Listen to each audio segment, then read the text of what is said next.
Hey guys, KDX Games coming to you about Warhammer 40,000, the Lost Crusade. You know, this is a pretty decent game. I'm really liking it. You know, I got so far a level 11 battle barge. That's basically in any other SLG game, a command center or your castle, whichever way you want to look at it. Now, this game's pretty cool because it's not the regular up to level 25. It's actually up to level 40. So it's a little bit longer of a stretch to get all the way to the top. I do like that. It probably will end up being a lot funner game experience. And I guess I'm going to see if it has a lot more upside or downside to it. Now, as we follow through, what I like about this game is it has 5 different types of units so far. I don't know if there's going to be any more units coming in later on once I get to a higher level. We're going to find out soon enough. But the very first unit here that I'm going to show you is the Intercessors. Now, these guys are basically a Rambo style, you know, got their machine gun fully automatic, going in, destroying everything. These guys, they do extra damage against both the vanguards and they're a tank killer, so they go against the predators, okay? So these guys are really good front line, right in the front, taking damage, taking it all out. Now, we go to our next melee unit, and what we got here is a vanguard. These guys are pretty cool. They got these jump packs on them. They can do real good rush tactics. Put a couple of these guys, and they'll go from one unit to another halfway across the screen. It's excellent. It really is really good. And looks like I just finished, so I'm going to build some more. Now, my guys are already currently level 3.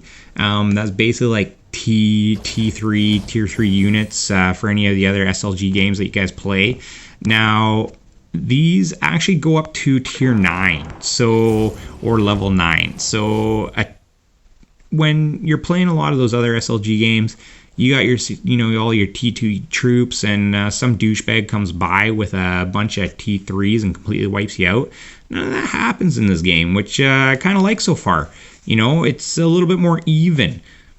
It's not as lost hope once some guy with T3s comes by until you can finally research them and get them, which is a big bonus, you know. Now, these predators, these guys are awesome. They're a big damage dealer. Whoops. Looks like all my troops are finalizing there. And they're really great against the vanguards. And then they're also great against the whirlwinds. Whirlwind's another unit type. Really good, really good. And it looks like I ran out of resources. Now I'll just deal with that later. And then right here we got Dreadnoughts. Now, Dreadnoughts are basically an armored melee unit. Kind of like a big mech, you could say. These guys are great at taking damage. They're frontline, and they also have a boost against any of kind of ranged unit doing damage on them. So it's like a minus 20% damage caused. So that's awesome, you know. Like, these guys can sit in the front, they can take the damage while the rest of your troops do some heavy damage against them. And then our last unit is another armored unit.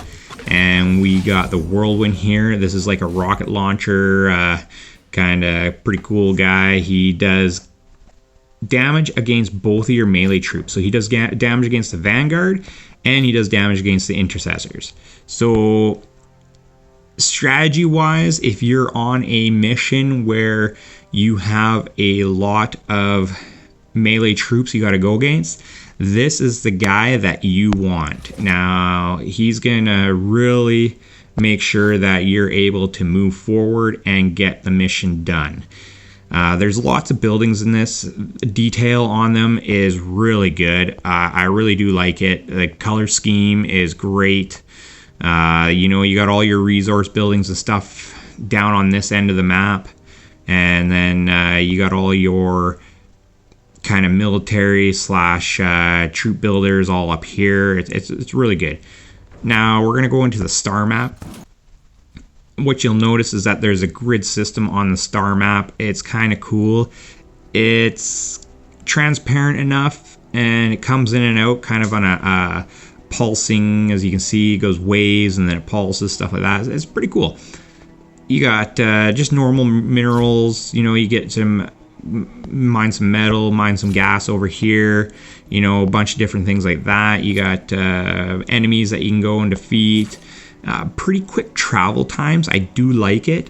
It's not, you know, in some games they're just ridiculous how long it takes to travel out to some of these guys. Like this guy, he is only 16 seconds away. So you can do repeated attacks over and over again, and you're not going to be stuck on the world map for 3 years trying to finish it all. It goes pretty quick, which is nice.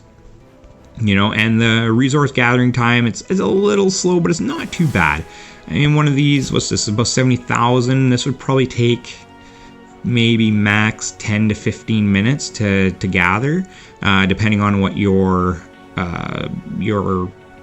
research is at and how much extra bonuses you get. Now, here's the Alliance headquarters.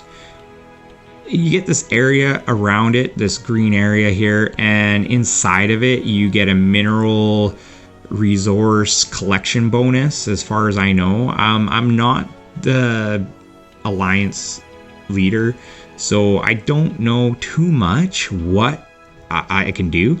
I don't know what type of buildings can be built or anything like that. It's something that I'm going to get into. I think I'm going to start my own so that I can really show you guys everything that can be done in this game. Now back into the base, and yeah, so far that is what I'm going to show you guys today. And on my next video, I'm going to be going in about the expeditions and more into the heroes. You know, there's a lot of heroes, and I'll get into that, and maybe we'll get into some tactics. And after that, let's see where we go. So I hope you guys like this. Subscribe, like to my channel, you know, like this video. And let's play this game together, and maybe you can join my alliance. Take care, guys, and see you soon.